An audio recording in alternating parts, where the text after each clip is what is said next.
Hello, everybody. Everyone listening. Good morning, good afternoon, and good evening.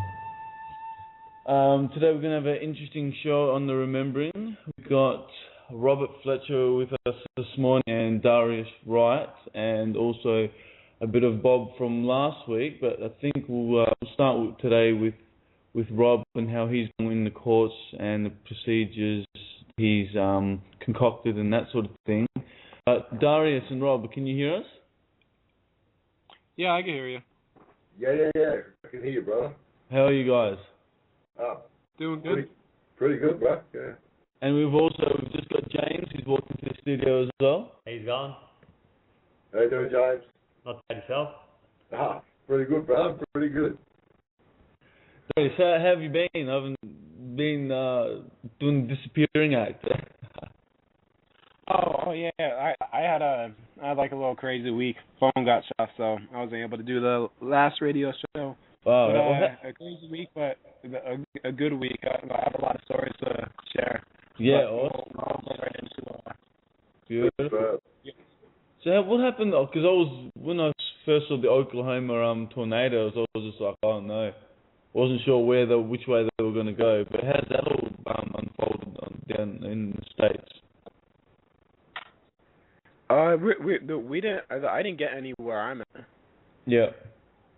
But I heard of some. It was on the news. Some school got basically because they said the schools are the safe spot.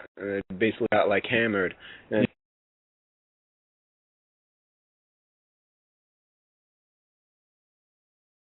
I didn't really. Yeah, pretty horrific. The size of the thing. Oh gosh. Yeah, my brother told me I'm sure if this is the information, but my brother told me 2 miles, something like that. Wow. Yeah, we heard 1.2 k's in diameter. Yeah, and 200 miles per hour. Whoa, that's intense. Yeah. Crazy. Oh, Nice fury, huh?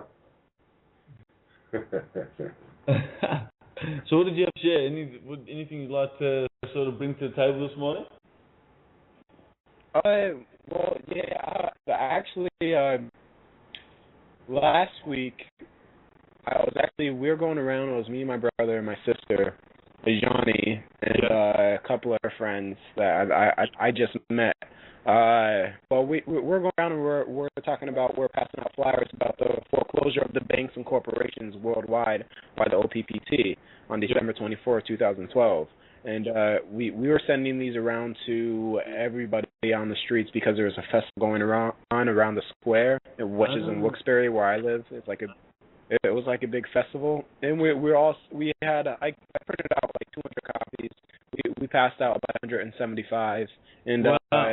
To say the least, everybody's reaction was like their eyes were opened when I was explaining to them how banks and corporations are foreclosed and all debt is unrebutted. You don't have to pay any debt because it's already prepaid, and everybody's eyes that I explained to, for the most part, were wide open. And this crazy thing is when we're getting down to our last papers and we're passing them out at the festival, this one lady came over, and I guess she was the lady that directed the festival, built it, whatever. And she came over and she came up to me and my one sister, Johnny's friend that was with me at the time, and she said, we can't have you passing out this stuff, and we would like it if you would leave, or we would call the cops. And I said, okay, well, I'm not going to leave. Let me give you that first idea. I'm not going to leave, and I'm going to keep on passing this out because this is not doing any physical harm, to anybody's measurable energy. I'm not forcing them to do anything. I'm passing out a paper and I'm leaving. So I said, if you want to call the police, go ahead, but I'm not leaving. Thank you very much. Have a good day. We walked off, and then after that, we went underneath this tent because the festival had all the food and everything. And when we went underneath the tent, my sister and my brother met up with us, and then all of a sudden, because we had such strong energy, the energy was really, really high that day with us. Yep. As soon as we walked in and we met and we said hello to each other, all the lights inside the tent blew apart. They all just shut off, and the tent started to catch on fire because there was a spark that caught the electrical cord on fire, which caught the tent fire. What? And then they were all running over. The people that told me to stop, they were running over trying to put the fire out. And then me and my sister looked at each other and my brother, because we're really telepaths when it comes down to this stuff. We're like, wow, our energy is really off the hook right now. So from then we just went off and we kept on passing around, and people were like, oh my God, how do I know about this? How do you know about this? How do I get information? I said, just visit the OPPT, One People's Book Trust, and it gives you a lot of information there. And it was really good. And that day we were actually I was actually teaching them how to read auras and how to do telepath, connecting to people that you don't even know. And I experimented with them. I said, now watch. Now, these people I never met, the only people I know is my sister Johnny and my brother Bevan. But their friends that were over, I never met. It was the first day that I actually met them. Oh. And I said, okay. Yeah, and I was like, okay, well, stand up against the wall, and I'm going to read your aura. And I started to read her aura, and I basically told every detailed fact about who she is, why she hides herself. I basically brought out. I told her who she was, and I never met this girl. And she's like, "Oh my God, how do you know?" And I was like, because I see in your aura is reflecting your personality. And her friend came up. I did about 4 people, and I kept on going, and I read all their personalities, and oh my God, you're so good. How are you doing this? I said, it's not. I said, it's not something that I don't have. It's not something that you don't have that I have. It's something that we all have. And that's awesome. And I basically started to teach them how to do that. And we left, and then the next day, I think it was the next day or 2 days from that day, I went back, and then she was over there. Her friend's still over there. We all started to hang out again. And at the end of the day, I sat down and I said, "Remember what I showed you about the auras and how you could read auras and energy off other people? Now I'm going to show you how to connect with energy and move things." And I put a straw on a bottle, on top of a soda can. I put a straw on the bottle, and I said, "Now watch the straw." And I put my hand under the straw, and I put my other hand above it. And I started to connect with the energy, and I made the straw turn where my hand was going for about 2 minutes. This was happening. The straw was moving my hand. And then all their jaws just dropped. And they're like, "How do you do it?" And I said, it's not forcing it. And like I told them too, because after when I was done doing it, they tried to do it and they said, "I can't do it." I said, because you're forcing it. Remember, you can't force anything. That's impossible. What you have to do is you have to connect with it and let the energy flow wherever it tells you to go. Don't direct the energy, let it flow with you, and it'll dance with you. Dance with the energy first, and then you move it. Never force it. And then my sister did it, and she got it to move just a little bit. And when she got it to move a little bit, she got too excited, and then she totally lost focus, and then she couldn't get it to move again. And I had him practicing that, and it's just reawakening your abilities that you already have. And I'm really having fun with it, because I'm starting to feel that I'm really, really in tune with all my psychic abilities now. They're very in tune now. It's just that sounds really really in tune. That's awesome, Darius. That's awesome. But that was my week. Yeah. Wow. You have to give a little bit more description again how you did it with the straw. So it's just like a normal glass Coke bottle, or just a glass, for example. Oh, you want me to explain how I moved the straw? Yeah. So then people listening will listen to the archive and give it a go. Okay, yeah. How I did it, right, is I usually practice with a water bottle. I'll take an empty water bottle and I'll place it down on the table. And you do it basically with energy. I mean, basically with everything, because everything is energy. So I mean, just to get something light at first, you could do it with paper or anything else. But it's just I've been doing it since my Uncle Bobby taught me. It was ever since 3 years now. I've been doing this stuff. But it's basically how I connect to it. Now everybody's different, because how I connect to it, I'm more of I'm more of like a receiver. So I push the energy towards me. I'm not forcing it. It's just my energy pushing towards me. So I receive it. So every time when I move something, it always tends to follow where I'm going. I'm not a projector. Like I don't push things out. So I can never get something to move like forward, but I always get to move towards me. But how I do this is I go into what you would call it the 0 point, where you clear your mind. Your mind's completely thoughtless, and you're completely in the now, in the present, and you're not thinking about anything else. And then when you put your hand over the straw or the bottle, whatever you're trying to move, as soon as you put your hand over the straw or the bottle, try to feel the straw. Feel the straw at first. Imagine how it feels like. Imagine how it feels to be the straw. Imagine how the texture feels without feeling it, but just imagine it in your head. Then imagine, then imagine it moving. But when you have that feeling in your mind of how it feels to be the straw, how the straw feels, is it cold, is it hot? When you have that feeling and when you start getting that connection, start paying attention in between your hand and the straw, and you'll start to feel a warm feeling. Now, warm feeling is the energy that you're building up between the straw and you. And when you have that energy build up, all you simply do is move your hand, and the straw will move with you. Unreal. I'm definitely gonna start giving it a go. I used to get a piece of aluminium foil and fold it, just one sheet, fold it into a pyramid with 4 sides. And then I'd have something really pointy, like a skewer, and then have it balancing the underside of the pyramid, just because the aluminium's so light, balancing on top of the skewer, and that was so easily movable. So I found that was pretty interesting when I used to muck around with that sort of thing. But that's unreal.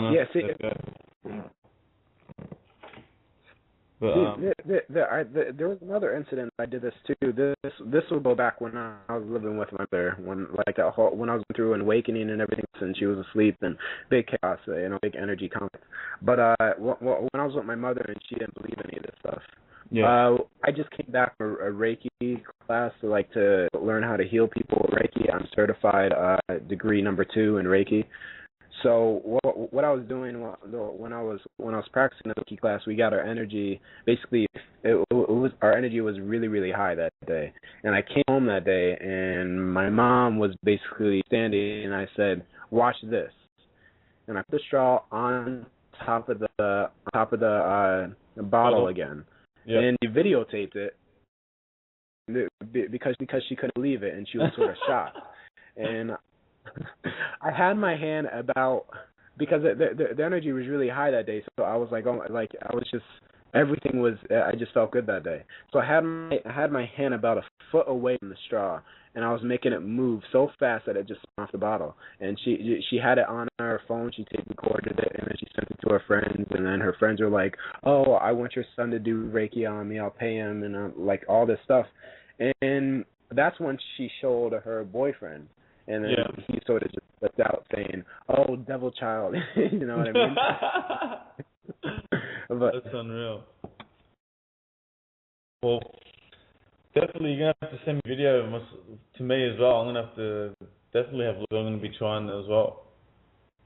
Yeah, like I said, I'll post a video up on my Facebook, and I'll demonstrate it. I'll tape record myself, and I'll demonstrate. I'll tell you first how to feel it, and then how to move it, and then I'll put it on my Facebook. And if anybody wants to go on my Facebook, my name is Darius, Darius, Wright, Wright. You should see me. I have a picture of me with my girlfriend. We're just standing up by each other. But I'll post a video on there, and perfect. You guys will check out. Perfect. Awesome. Well, what we might do is we'll bring Rob in, and Rob's going to enlighten us in what's been happening in his world at the moment and the things that he's been concocting. So, Rob, are you there with us? Yeah, I'm here, mate. Are you available, or have you got the mini? Well, making a bit of noise, but we'll just see if we can battle for it. And if it gets too bad, I'll just take a break, and then I'll go. All right. So maybe did you want to start, give a little over from what happened with Brian and okay. Caroline, and then unless you want to start with, you can just jump straight into it. Start with what you found. No. Well, Good way to conduct yourself. Yeah. Yeah, good. Well, okay. Well, as everyone probably knows already, we had like a journey, I suppose, if you want to call it that, of quite a lot of enlightenment when it comes to court processes and how they work. But I won't get to that yet. What I'll say is that we sort of married two of the what I call now technologies, because they're pretty much a technology in themselves. It's around your will, your intent, and all your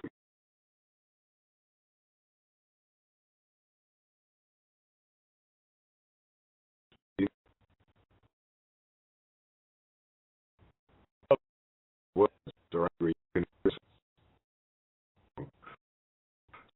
say and you couldn't. So this time I'm talking to and hate. This is and what I'm doing. If you want to use technology, I think the steps that you may be able to take, but as to you, this is not really someone putting out there and sort of using it because someone said they can. This isn't how it works. But it's always good to create a platform as well that people can work off themselves. And well, this is exactly what I'm trying to do. I'm trying to collate like a method, if you want to call it that, that you can use, simple steps that you need to take, and also have a little bit in there about how you identify the problems. If you had say a hiccup in one, you identify the problem, what actually you miss. You must have missed a step along the way. So because I have to say that there are steps you need to take. You can't just expect to hand out courtesy notices and then that's the end of it, it's all gone, because these are only notifications. They're not the result you want. They're just to notify these people that this has changed. But people I've heard are sending the courtesy notices out and that's it. They think that's a remedy, but this is not a remedy. You have to look at this as a completely different technology in order for it to work. Because, a lot of people are just saying, it's just a legal document, it's just a legal bit of paper, or it's just a notice. No, I can write a notice on any bit of paper.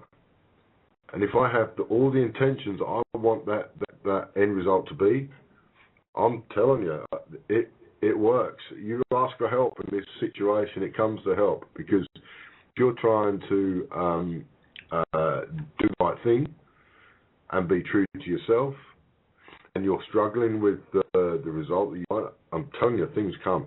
It helps. Because there's a classic example. We were waiting for the sheriffs. Well, Carolina was waiting for the sheriffs. This is part of the story that we had. On the phone for 15 minutes.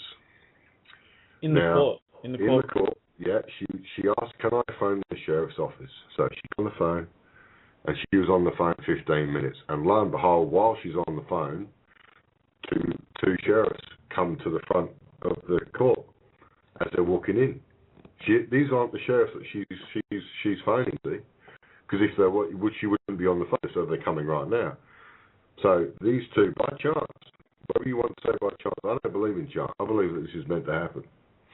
This is a part and stepping stone to our success, because we've asked him for help. We're sending an SOS out to that energy.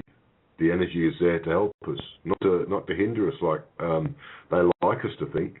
It's there to help us. If we can draw a bit of that energy, only a little bit, and it doesn't take much energy to pull that off. It doesn't take much at all. It just takes a mere thought.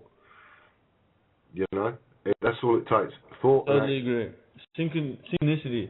Exactly. That's all you need to do. You need to sink yourself into that energy and be able to draw it into your body, like Doris was just saying about the straw. I mean, you can use this, and it does. It calls, and you answer it, or it answers you. it's one of these things that I think we've all missed, and we're all trying to look for it, but we're all looking for it in different ways. All the things that we're trying to remember. Exactly right. That's what remembering is all about, brother. Yeah. Yeah. It's remembering where this technology came from in the first place, and it is a technology. It's not something that it's not a creation of one person. Yeah. It's a creation of all of ours. It's all of our creations. And this is, if we want to move forward with this and progress in this way, we have to start creating our own thing. We have to be creative. We cannot sit back on our laurels and go, oh, well, someone else will do it. Because this is our time to create. This is our time to build a society. A new world. This is our time. This is our responsibility. Yeah. We've been given the tools by the OP, the One People. It used to be called the One People's Public Trust. But now I think we should come all, like, everyone's trying to learn this stuff. Everyone's trying to research it and learn how it works. But the only way you'll ever know how it works is by using your intuition, all of your feelings. You put them down on paper, like you write a diary. Okay? You write a diary and you put all your thoughts and your feelings and all that in the paper. And when you read back, sometimes you read a page and it makes you feel sad, you cry. Sometimes you read a page and you laugh, because that's the energy you put to it, and you're getting it back because you're reading it again. Couldn't agree more. So when you send these courtesy notices to people, what is to say that you send it and you're laughing as you're writing it, and you feel happy? You're going to see that in the words that you write, even just writing your name. If someone writes their name and they're joyous and happy, it doesn't matter how you write it and what it looks like. It's the intent you put into it. So I'm trying to tell people this is nothing you'll find in any law book. Yeah. You can't find this stuff in a law book, and this is why in court it'll work, because if you stand true to yourself and you claim your being and you're doing as you see fit, how can then anyone else contest that is what you've done and that's what you are? This is why I explain it in court. I mean, courts create you because they get a bit of paper and they write on it your name. So that's their creation of you. Their creation. Exactly right. Their creation of you. So you can make the presumption. You can then make the presumption, because this is what courts work on. They work on presumptions. There's no fact or law can be tried in court. Just think about that. No fact or law can be tried in court because they work on presumptions. Everything is a presumption. Doesn't matter what it is. Even the interpretation of law is a presumption. Yeah. Because they have the event that you got arrested at, or you did, they have no idea. Yeah, they're following suit. So what they do, just following the system they're working in. Yeah. What we're doing is we're changing that system in front of them, and they don't know what to do. It was hilarious because when you change these people, they look into their books for an answer and they haven't got it because it doesn't exist. And this is the thing as well. People forget that we have every right to, especially when we're doing everything within the means of the law. It's all lawful. Everything that we research and try to do to protect ourselves when we go to court or with fines or whatever, everything's lawful. And the fact that people actually question, oh, why are you doing that corrupt stuff or whatever, it's insane way of thinking in a way. Yeah. You know what I mean? Like, everything we're doing is for the benefit of everyone else and ourselves. So it's... What? Yeah. You got to realize, too, that also when you're trying to send in a courtesy notice and et cetera, when you're going to a bank and you're telling people this, you got to understand that they're taught, they don't know this stuff because they're taught to act a certain way. Like when they're in the job, they're taught they have to sit up straight, talk this way, and they can't do anything else. So you have to go inside the system knowing that you have to educate the people first. So, and you have to climb up the ladder, because the people on the bottom are just doing what they've been told. They don't know. Most of the people that run banks, that are inside the banks and actually have jobs there, they don't even know how money even works, how money even gets transferred. They don't even know that because they're just basically taught to do their job exactly how they say it. So basically, you have to walk in knowing that you have to educate these people first, and then climb up the ladder to basically get what you want. Because people on the bottom don't even know what you're talking about. You have to educate them first, and because most of the time people don't even know how money even works, or how courtesy notice even works, or what law even is. You know. You're right, Darren. It's absolutely right. I mean, I have a lot of people. I've done a few interviews recently, and I've had a lot of people asking me, "Oh, well, when I send the first one, what do I do next?" It's like everyone asking for the answers of how to do it. I say to them, "Well, you know, you can't just jump into something you don't know how to use. It's like you going into a workshop and using a lathe, but you have no idea how to use it, but you then just start using toothbrushes and stuff to turn the wood off the piece of wood, right? Because you don't know what you're doing. This is what people are doing. This is what people think they're doing is oh yeah, well there's something new now, I can use that and it'll get me off. No. You need to understand this, what I call it, as I said to you before, what I call it technology. You need to understand how these things work. And how you and who you are is a big part of that. Because if you don't know who you are and the authority that you actually have and not what they say you have more authority than you even think. But I don't like the word authority.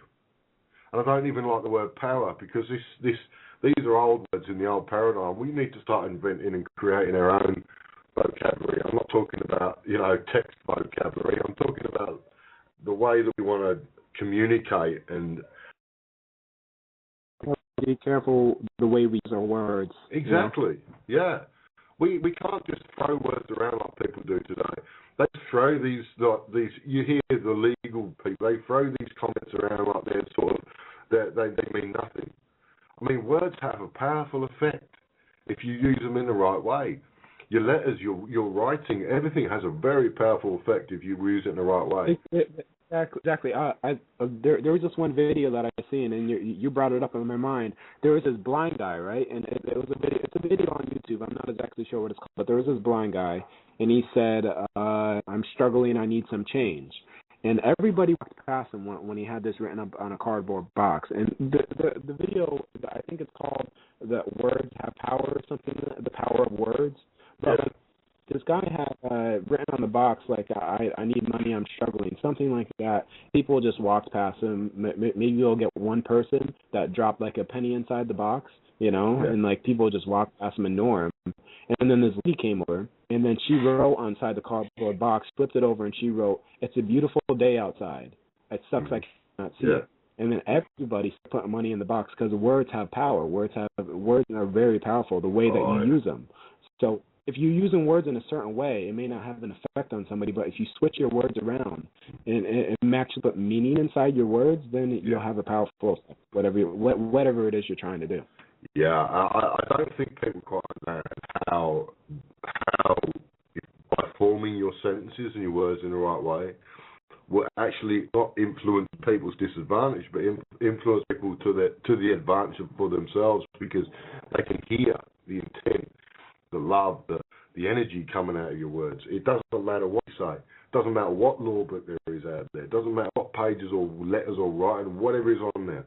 Because laws are out there to harm you, right? So this is why you'll never ever feel that energy that's positive coming from law, because laws are always there to hinder and stop you or deprive you of your being. This is what it is, and this is why it worked when we went to court, because we decided that we weren't going to follow their rule book, because their rule book doesn't apply to us in the real world.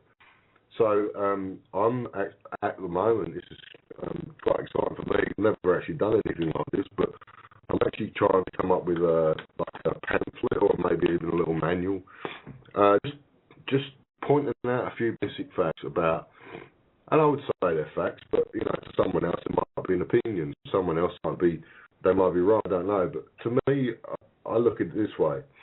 I say, if you write, as I said to you before, you write something with good intentions and good energy, you get a response. You get a response maybe from people that are like-minded of that, but also you touch upon them people that don't actually know about this stuff, even if it means they've never even seen it. If they hear someone talking in their truth and absolute love, you get people draw to you. It's like a magnet, you know. You can be like. Let's take the example. And I'm not a religious man. I'm sorry that I'm not, but I look at the analogy like Jesus. Everyone just flocked to him. Whether his message was the divine or anything like that, it doesn't matter. People flocked to him because he had something to say. So yeah, there are people in this world that find it easy to transpose things into words because they feel them. You know, it's like a feeling. It's like, I think words would be more like an emotion. You put your words on a piece of paper.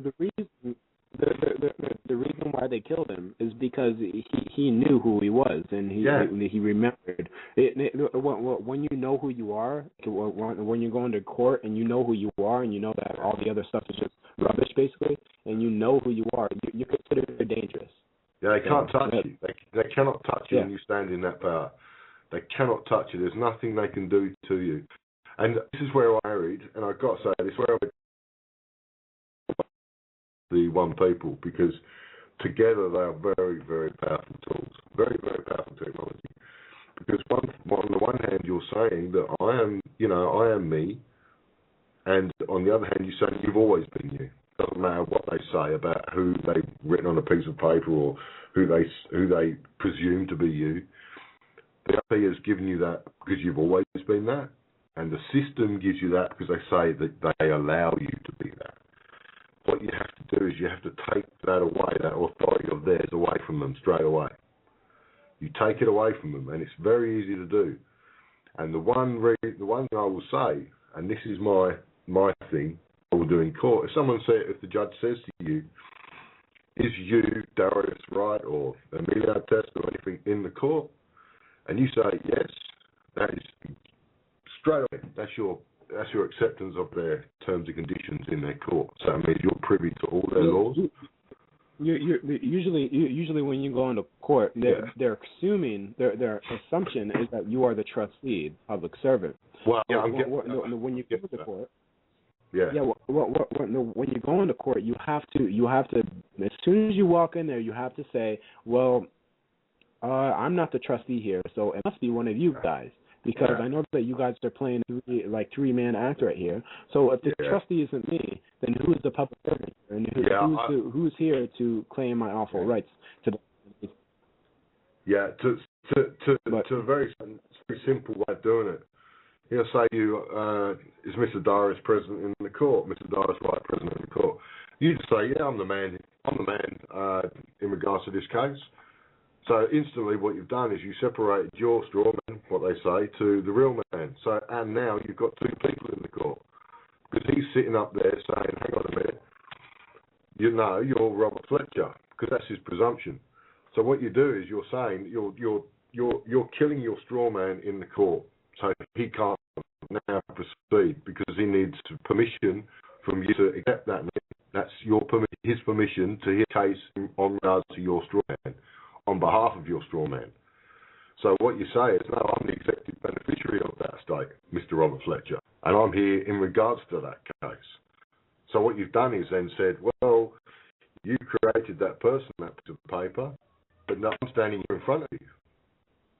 So, how can that be me when I'm standing here?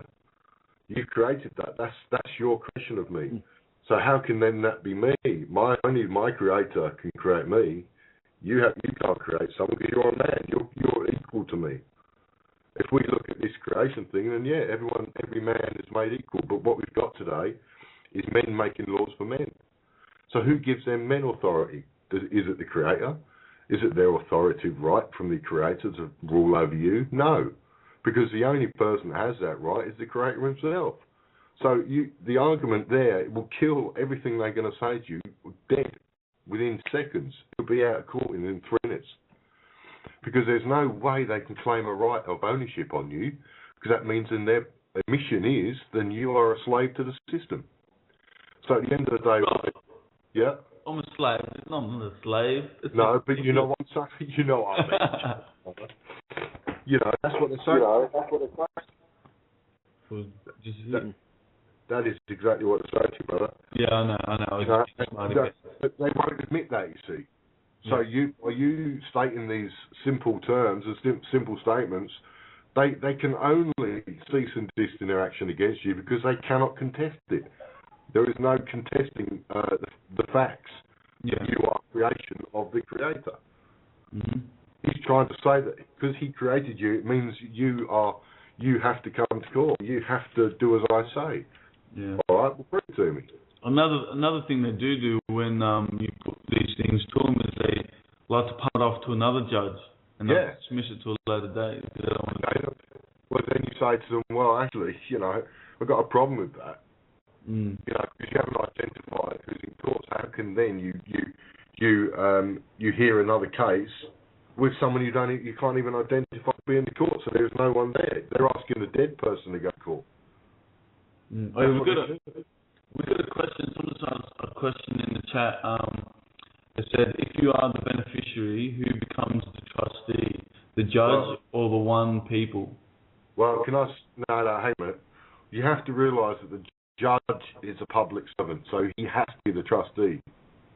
He manages the law. So what he does is he's meant to see that you get a fair hearing and fair judgment.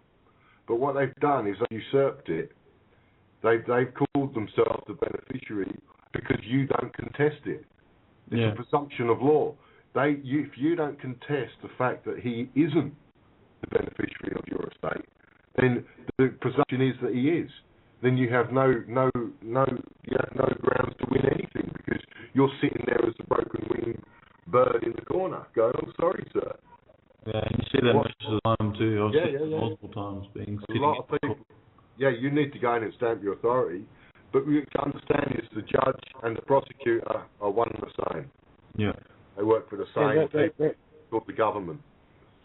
Yeah, because the judge is the trustee, the public servant of your estate, but they automatically assume when you walk into court that you're the trustee and they're the beneficiary of your estate. So what happens is you basically have to flip it. You have to say, no, I'm not the trustee. You're the trustee, and you're here, the public servant, to settle my estate. And you basically have to settle that down as soon as you walk into court. Basically, what you're saying. Yeah, exactly right.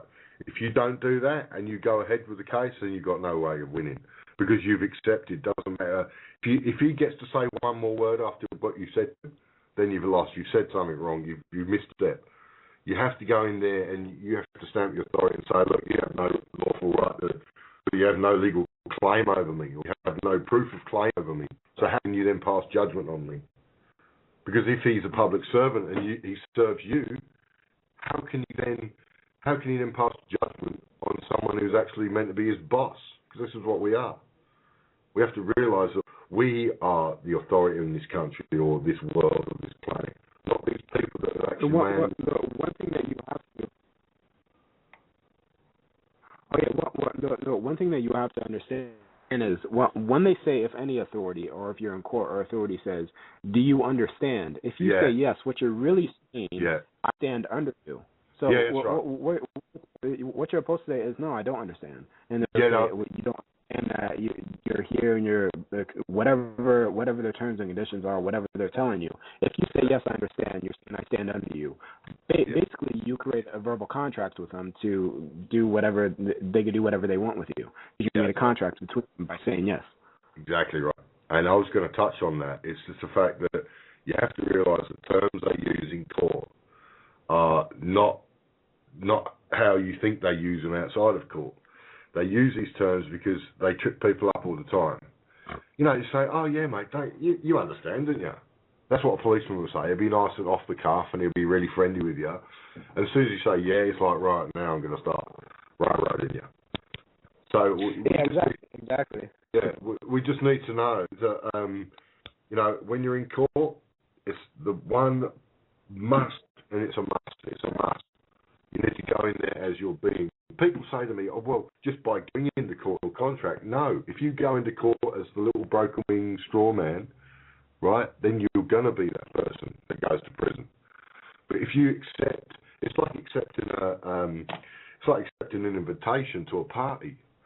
You walk into the court and there's a party going on because you got there's two that are sort of getting drunk and having a laugh, and you walk in, a stone cold sober person, and it's a game. It's like a truth or dare. And what you do is the judge will ask you a couple of lies, like he wants you to contract or he wants you to tell a few lies, but he actually thinks they're the truth. So what he does, he goes, whatever he asks you, right? He knows what he's asking you, and he may not even know, but what he's asking you is, right, I need your permission to go ahead with this case. So what I'm going to do is I'm going to ask you a couple of trick questions that you probably won't know, and if you don't know, it doesn't matter because I'm not going to tell you. This is a game, and they go, right, okay, you're Robert Fletcher, am I correct? And you go, yeah. And he goes, what this bloke? Excuse me, this bloke's sucker. We're going to get this. As long as we understand game, it's a game. Jordan Maxwell says it perfectly. Court is like a game of tennis. You've got the umpire, the judge, and you've got the prosecutor and the defendant. And they're like players. One of them serves, and the other one hits it back. It's just to and fro, to and fro, to and fro. And this is where the judge gets it wrong, because at the end of the day, he's actually making judgment on the argument, where actually he's not allowed to do that. He's meant to interpretate the law, and within the law, obviously, he's meant to interpretate the law, and is not really meant to listen to the argument. He's meant to take the facts of the case, and he deliberates the facts. But they actually don't do that.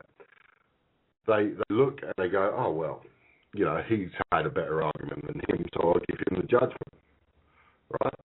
That's what it is. But, as I said to you before, in a little sentence, no law or fact shall be tried in court.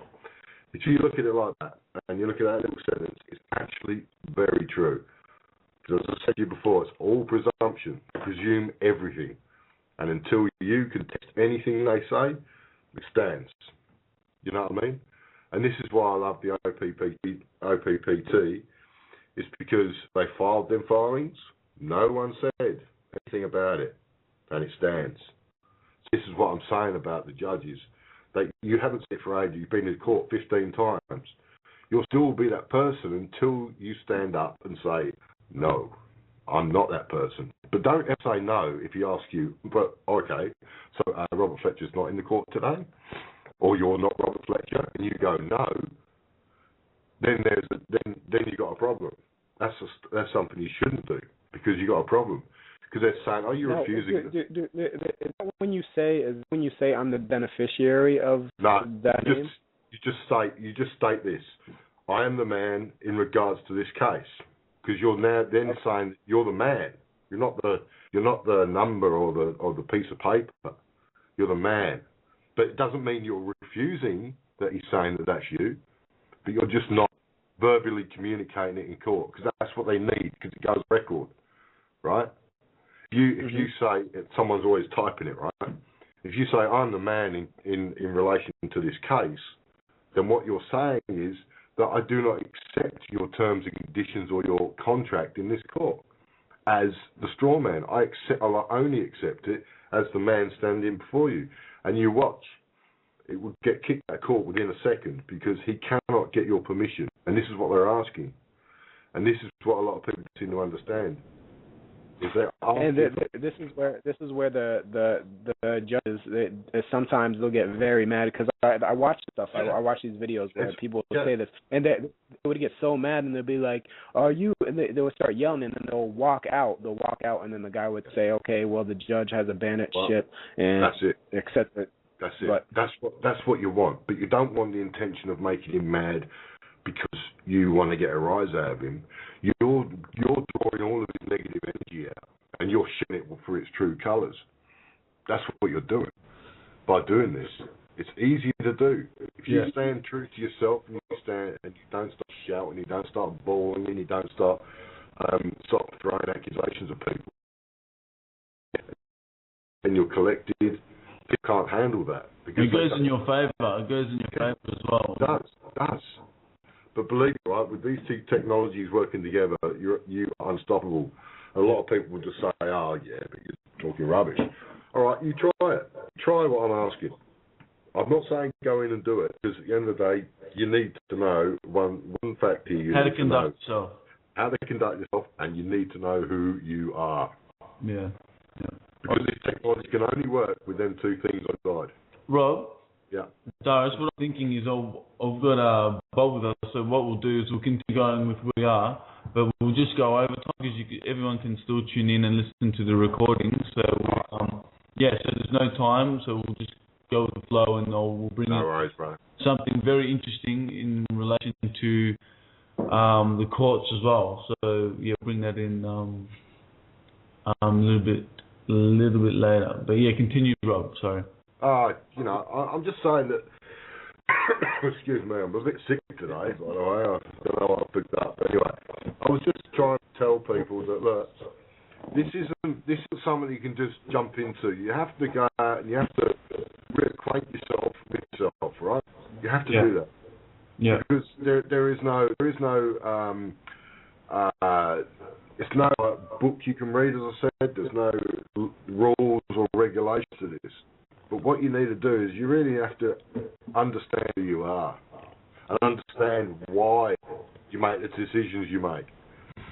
You don't make them to hurt someone else. You don't make them to have an advantage over anyone else. You make them because you're doing the right thing and you want to do the right thing for others too. And this is why I'm trying to help people just understand, not about the law, because I'm not all about law and I've studied for 20 years, because I haven't. But I know deep in my heart, and I know I can feel it. I can feel this void that a lot of people have, understanding how this works. In law too. All the law is basically, if all the laws that they make is only effective to your straw man, but if you're not coming from a straw man position, then all those laws mean nothing to you. Yeah, they don't. If you're coming from the man that's living, not the straw man, then a law has no effect on you. Because what we have to remember is we're looking at corporate entities pushing onto the public sector. You're not a corporate entity. They might like to call you a person, which is a business, corporation, building. That's what a person is, or a monster. That's what a person means. Hey, Rob, a living, breathing human being. Rob? Yeah. Anyone hasn't come across the Black Laws Dictionary? You've come across the Black Laws Dictionary, Rob?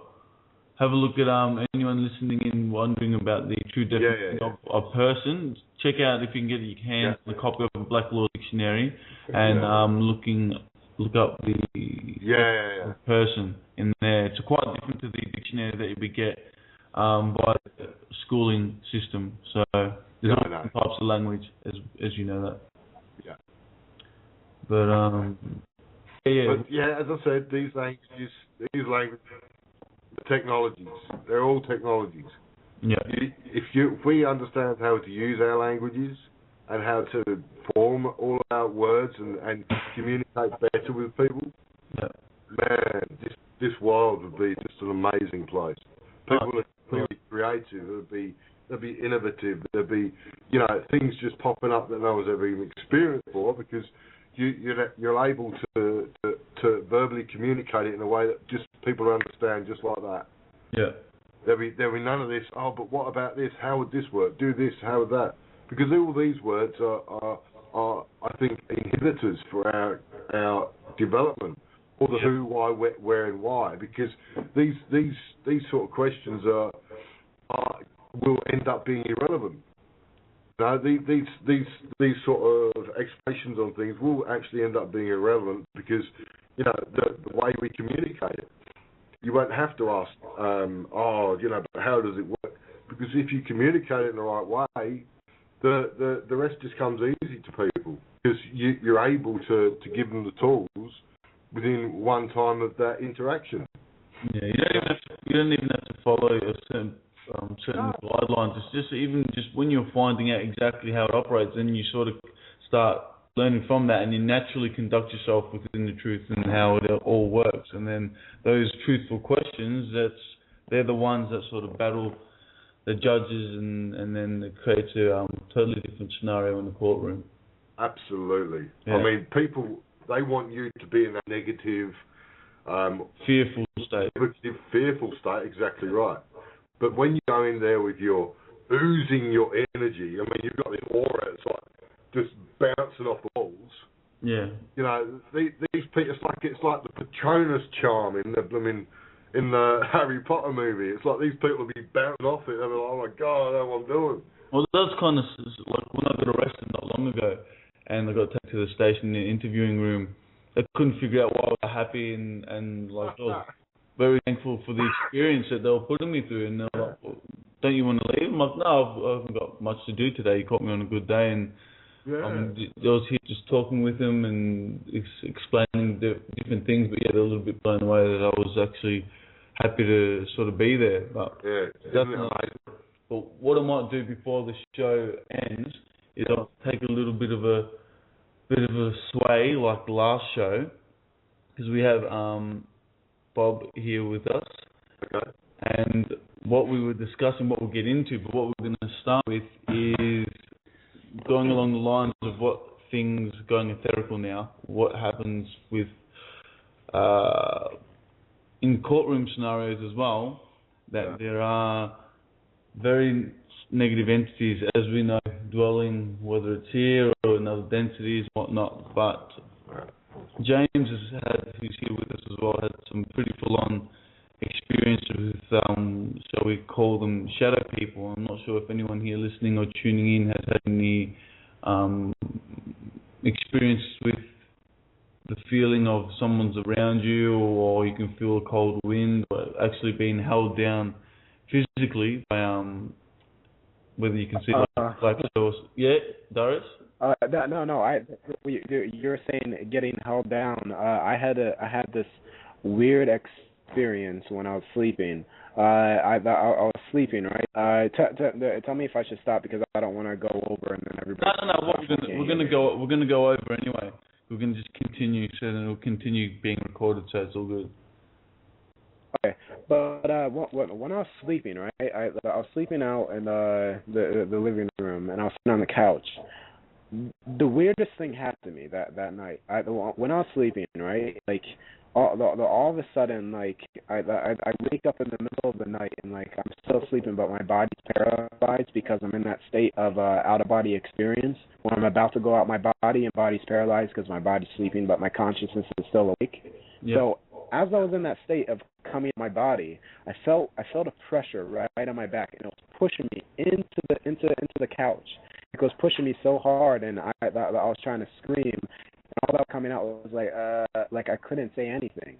And then all of a sudden, like it just went all away. Like I was hearing all this ringing, all this buzzing was going through my ears, and like all I heard is a loud buzz. And then I don't know what happened then, but I remember opening up my eyes, and I was on the other side of the couch, completely opposite. Like I was on the far right end of the couch, and I remember like opening up my eyes, and I was on the far right of the couch, and then I fell back asleep, and I woke up. I was all the way on the left side of the couch. So it was almost like my body went from one place to the other during this experience, and I woke up, and I'm like, what just happened? You know? Yeah, I've experienced something similar to that, actually. Sounds like old hag syndrome, they call it. Old hags? Yeah. What's old hags? If anyone not knows it? Anyway, yeah. I wonder if you were out of your body when that happened, and you're trying to get back in. Something stopping you to get back in, and that's what I think it was, because like I had an out of body experience 2 times in my life, and this time, like when I had that ringing and like I couldn't move my body, I remember opening up my eyes, and I was on the other side of the couch, and then for a split second I was back on the other side of the couch. So it was like I was astral projecting, but I didn't know I was, you know.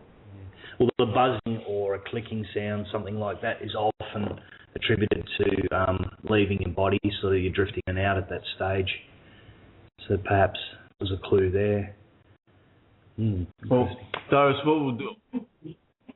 Okay, there's 90 seconds. Anyone tuning in, we're going to go over time, so if you're still wanting to listen in, within a couple of minutes of the show being ended, it should upload the continuation of what we're speaking about. But what we'll continue on with was James, over the last few years now, has kept me up to speed with his experiences with what we were talking about prior with the Black Shadow. So we get James to give us a little recap of what he has experienced. So James, I'm going to touch a little bit. The experience I had was actually the same as Darius, but it was in my bedroom, on my bed, and I was laying down on my back.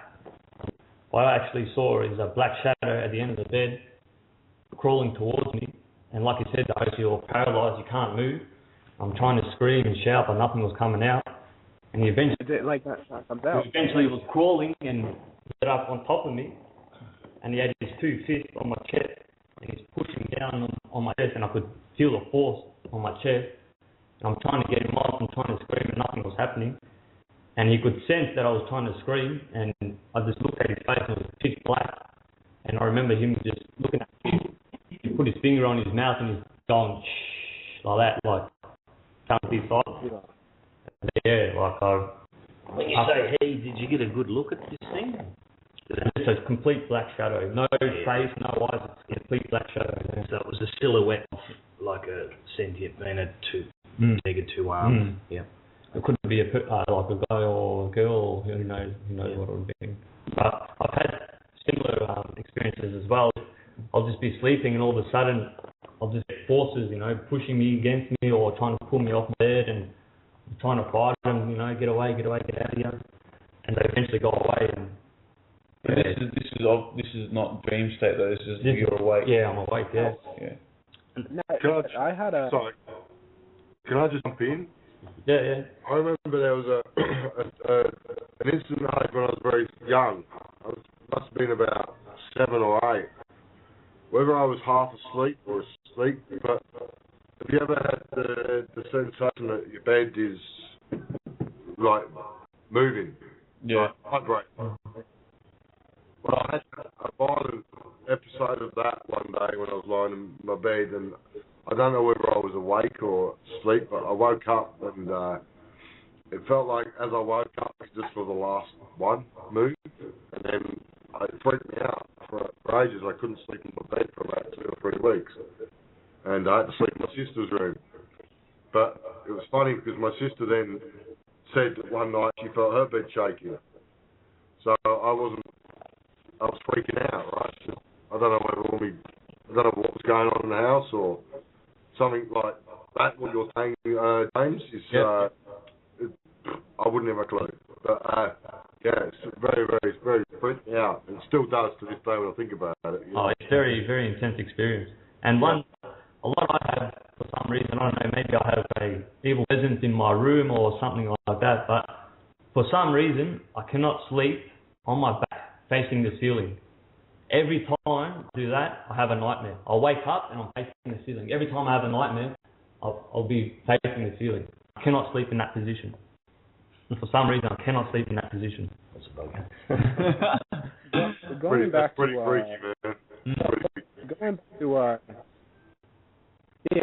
just going back to your experience when you said you were young and you had that experience when you were 7. I was going to go back to mine. This was when I was 8 or 9 years old, and I was with my parents, and I had like a bad dream, so I ran into my parents' room and I slept. But when I woke up after when I was sleeping, I woke up in the middle of the night, and this was very profound experience that happened. I woke up and I was totally paralyzed, out of body experience again when I was little. And this experience I would never forget. I can't forget this one. I was trying to yell at my parents because as little I was freaking out. And I was trying to yell to my parents and I couldn't say anything. So my voice is very faint.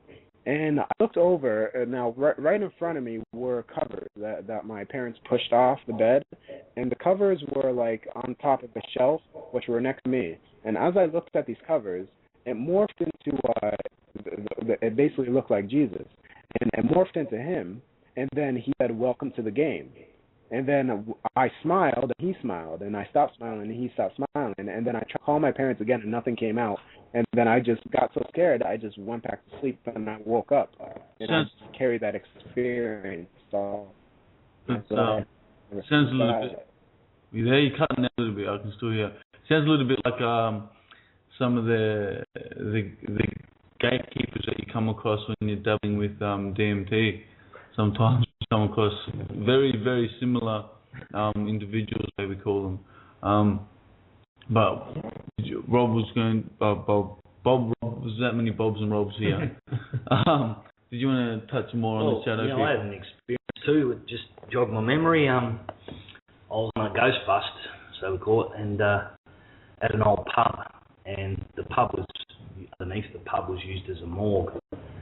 So I slept in a room that had been built over the morgue area, and got to about 2 o'clock in the morning, and my EMF meter was going off the scale continually. Got that, it was just clocking all the time, and I just got bored with filming it and whatnot. And just before we go ahead, Bob does these things for fun. I'm starting to feel it's fun. He'll go to the most intense place where there's been experiences, scenarios of things happening, phenomena we'll call them, and he'll put himself out there and see what happens. But continue. Yeah. So there wasn't a lot going on. We were getting photos of orbs and whatnot, and it was getting a bit boring, and and late. It was just a repetition of it all, and so I thought we have to get up early and we have to talk to the public and then interview him and her. And so we decided to go to sleep at probably about 3, and then I reckon about maybe 3:15 or something in the morning, which is around about what I call the witching hour, seems to be sort of around the 3-ish area. I seen a big black blob, like lowering itself down from the ceiling, similar to like a spider would do on a web, and it touched my shoulder, and at that point I was frozen. I couldn't move, and I was trying to yell, but nothing was coming out of my mouth, and I was just paralysed, like you guys described. And this went on. I just felt the weirdest sensation while this was going. It sort of went right inside me, and at that point, I felt there was absolutely no connection to it. So foreign to me, like I couldn't pick any of its thoughts or feelings. It just seemed to be completely alien, and I wrestled with this thing, which could have been like a minute and a half. It seemed like forever. And then it was just sort of gone. I've gone back 3 photos and I've seen a black sort of shadowy mass in the corner of the room, but I'm not sure whether that was it or not. Yeah. But it shook me up, because I was, at that moment, I had no control over my own body. My thoughts were racing and I couldn't connect to it. I couldn't communicate. There was nothing. Oh yeah. Yeah. Disturbing. What I'm just sprung to mind now, we're tying that into what we were talking about before, what we were going to chat about. Shadow people. Yeah. And then there was something we were talking before that. I don't remember. About it'll come up, I guess. Are you still there, Rondaris? Yeah, I'm here. I just muted yourself. Cool. Yeah, I was listening, so I muted myself. No worries. I'm just trying to remember now what we're going to. It was along the lines of your past experiences with and other beings, was coming from other densities, and what happened in Dalsford or something. Yeah, we can get into that. Yeah. What the Shintiris actually are coming in. Like no one, they could be anyone. Oh yeah. Like sort of situations I've heard, whether it's dream state or ayahuasca sessions or DMT. Mostly the things I've heard through DMT experiences, dimethyltryptamine when smoking what's naturally in most living plants and most living animals located coming from the pineal gland, is that you can go into these states where it's very hard to explain with words, because words just don't cut the experience, because it's profound. It's bungee jumping and solving times a million.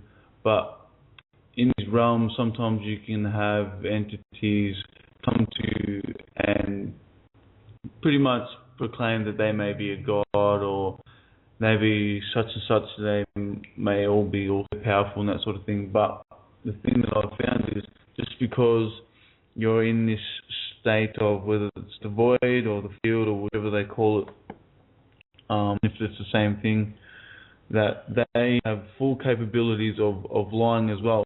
This just, it doesn't mean just because here on Earth that we're beings walking around the planet and we have egos and we can lie to each other. Yeah, the same things happen in these etherical or these other realms or densities as well, coming from my understanding. And that sort of brings other questions like, if all the history readings we hear from different cultures and their experiences with the gods, whether they're godlike beings or they actually claim that they are the gods, and through having these intense experiences, maybe there could be very intelligent intelligences telling whoever's they're speaking to, whether it be the human, that they are actually God, when they could be saying that, and someone who's not aware of this sort of experience could really believe that that they are God. So that, I understand, could have ripple effects into our history and all that thing. But I've gone off a tangent there. And what we're going to tie that into with Bob. Do you remember what we're going to tie that into? Yeah, he was saying, like, what we were talking about the ETs and what they really are, whether they got their time travelers, interdimensional, that's interplanetary, maybe even created here on Earth by some black ops. I've heard that as well. A mixture of a few different things. Yeah. Cool. And the shadow people and whatnot too. They're sort of related. They could even be the same thing. You don't really know. Yeah, where does that I guess there's the Christian view, and demons and angels and stuff like that. And I suppose, in all fairness, you should throw that in the mix. Yeah. You say something, Darius? Oh no! You were talking about DMT. I would prefer to everybody to watch the documentary on DMT. You can find it on YouTube. Just go on YouTube and type in DMT documentary. It's basically called the Spirit Molecule. Yeah. It basically tells you everything about what it's about. Now, it's a natural chemical that's produced, like you said, in all like living things like plants all around the world. But it also is a natural chemical that your brain produces when you sleep, when you're born. Yeah. When you're born, when you die, and when you sleep, which is called your dream state. Now, basically, what my research of doing, I never tried it before, but my research and what I'm looking up about it is, when you do it, you're just getting that natural dose of DMT, but it's more. It's like, because when you die, basically, you get a lot of DMT released out of your brain, which that's where you'll start to see like your spirit guide or etc. Yeah. But basically, when you take it, you're basically getting that effect, and you're basically experiencing your like other dimensions. Yeah, a lot of people, even in that documentary, they explain most of the experiences light description of the white light comes, and it's very, very pretty much to a T what I've experienced as well. You do see that white light, depending on if you have full breakthrough and that sort of thing, but it goes hand in hand. And what was that? The question is that what happens when you pass on? You know what I mean? Are these the realms that you play with when you do pass on? And is it what we're doing now? It's really, really big questions, but it's good that we do ask the questions in the first place, not even having to have to know. But the fact that it's all possible is very exciting. Yeah, exactly. But It's good how we can all these different topics, Darius, so they all sort of intertwine in together. It's really While you're on the DMT, I find it fascinating that these people. I haven't tried ayahuasca, but a lot of people talk about their experiences, and after a few experiences, particularly, they often describe meeting this green lady. Oh, yeah, spirit. It seems to be universal. You know? Yeah. People here in New South Wales and Australia can have it, and then talk to someone from the Amazon, they can seem to have the same experience meeting this being. Yeah, very profound. But a friend of mine who, how should I call it? His experience for his first time, and I was running him through, explaining him that it's a thing that calls you. You don't sort of chase it. When times I've researched for about 2 years, and then it just sort of ends up finding me, and then I went along with the experience. But his experience was his very first time. He had a couple of different beings. His first time having a chat to him, and he said he was open to certain different things, but he was really positive with respect to DMT and that it's not used commercially. It's not like a party drug or anything like that. Something that has to be dealt with full respect, and it's reality shattering and it's life changing. It really does. It is life changing. I never tried it, like I said, but it definitely is life changing. And the reason why when people try it once, what happens is they have a sense of a connection with a whole another paradigm, a whole another realm, and they start to lose connection to this realm, Earth. Yeah. Well, do you know what I'm worried about, Darius? I'm worried about when you try it. When you try it, you're going to start moving cars around and stuff. That's what I'm worried about. I had a dream about that. Actually, it was I had a dream of me and my brother, or Bevan. He's turning 21 now. Basically, I had this dream, and this one guy was telling me how to move things, and he was like, "Don't try to move it. That's impossible. Just do it. Don't try." Yeah. All right, just do it. And we were sitting there. We were manifesting bikes and moving them around, levitating them, separating the ground from the earth, picking up the TV. It's really, really cool dream. But that's actually really good. That's really good. So things to touch on. Me and James always talk about the dream state and trying to not so much trying to figure out, but put out there what the possibilities are. Like with the whole dream state experience, and one little thing that we come up with, because we're not philosophers, but we always throw things out there, what could be possible, and we just on a Scoob we're blown away more so. But one of the things we come up with was that, and I'm just reading something that our friend Robert Fletcher has written. That when you dream, is it possible that could be, what was it saying, that when you wake up, is it possible that if you pass, you into a dream? It's kind of like Inception scenario, the movie with Leonardo DiCaprio. So the question is, if you die, do you go into a dream? Yeah, like that's what I've heard. Yeah, could be a dream state too. Yeah, this is a dream state as well.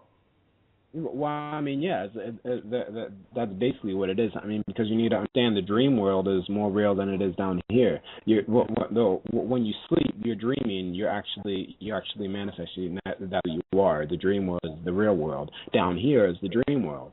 So essentially, when you die, basically you're going back to the dream world. And when you go to that state of the dream world, it doesn't. It's not something foreign to you. It's something that feels familiar. It's like I've been here before, you know. Yeah. No, go through. Oh no, I was just saying the dream state is basically when you pass on or when you go away.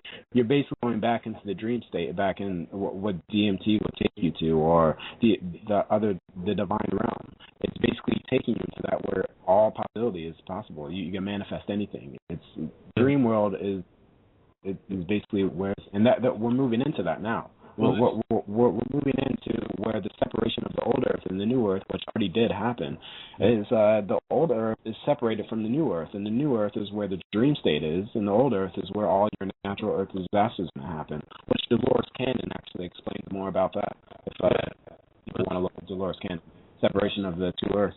That's a conversation itself, going down that avenue, but a little bit about that, like Rob was just talk to me about how we sort of a lot of people do throw off the dream time with the Aboriginals here in Australia, and as we sort of start learning ourselves, and we sort of align ourselves with a little bit of what they used to say about the dream time, and things start coming together, making a little bit more sense. There's more going on what the Aboriginals were talking about. I'm sure Rob wants to jump in and have a little say about that, Rob. Rob. All right, brother.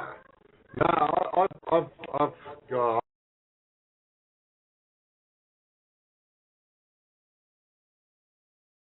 Anyway.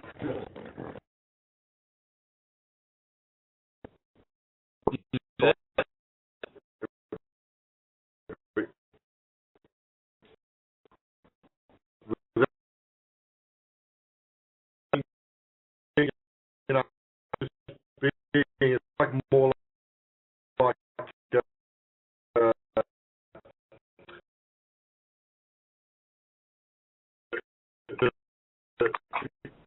get that state, managed to do after I think they down the places. Yeah.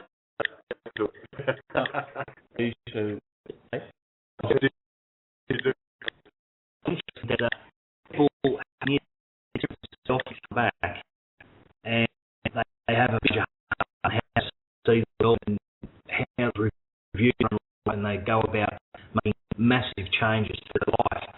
And the process of death they describe as massive overdose of DMT, go flooding into wherever your brain, your body.